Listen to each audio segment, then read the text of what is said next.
Our social contract is like a piece of paper, but it's more than a piece of paper. It has words on it that we follow those words, like respectful, kind, and responsible.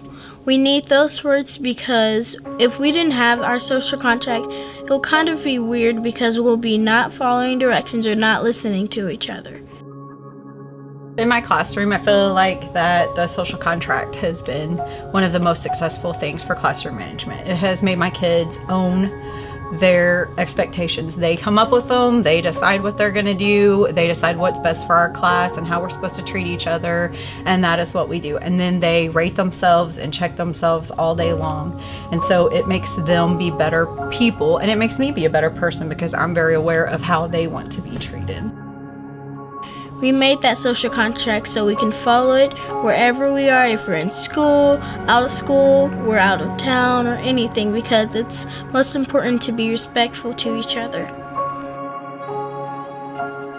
I like how the social contract isn't, it's all of us. It's a living document. We're all doing it together. It's not just on a piece of paper. I love how it goes to special classes too. It's not just in our classroom, it's our whole school, because we've made the special class teachers be a part of it also.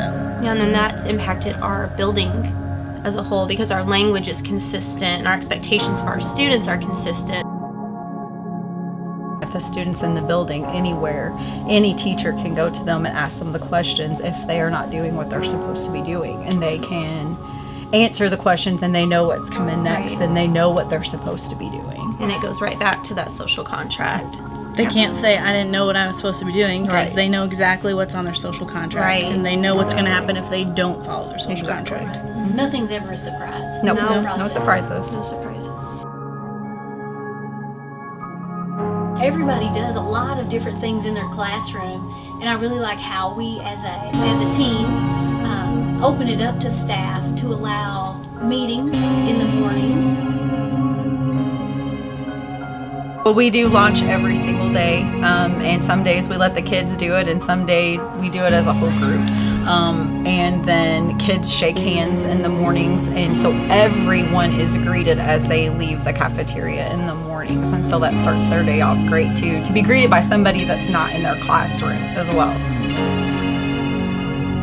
In my room, at the beginning of the year, first graders, they kind of struggle with getting their thoughts out, and they internalize a lot about themselves more than other people. And so we just started out by going to our social contract and looking for those good things in the room to affirm people on.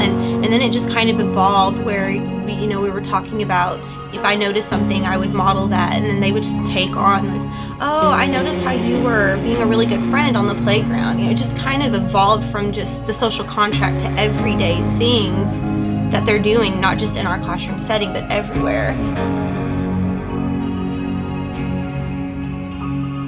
So affirmations have made the kids be better friends, and probably friends with people that they wouldn't have normally been friends with. And in my classroom, they have a partner that they write to all week long, and so they watch that person all week, and so they are trying to notice things that they do instead of just saying, you have on a pretty shirt or your hair is pretty. They've learned that affirmations are not that they're actually true compliments, very sincere compliments.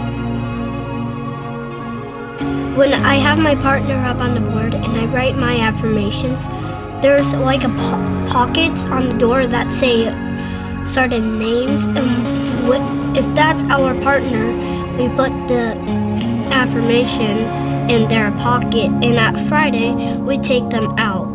And my favorite part about that is seeing who I write to and how their emotion looks like and how they feel about what I wrote to them. Doing this, I think, just makes us kind of get to know each other better, and I think it just brings us together as a family and as a classroom. I think it's very safe to say that our kids feel loved. Absolutely. I mean, they feel loved by everyone here. They know they're welcome and wanted here and loved at our school. I agree.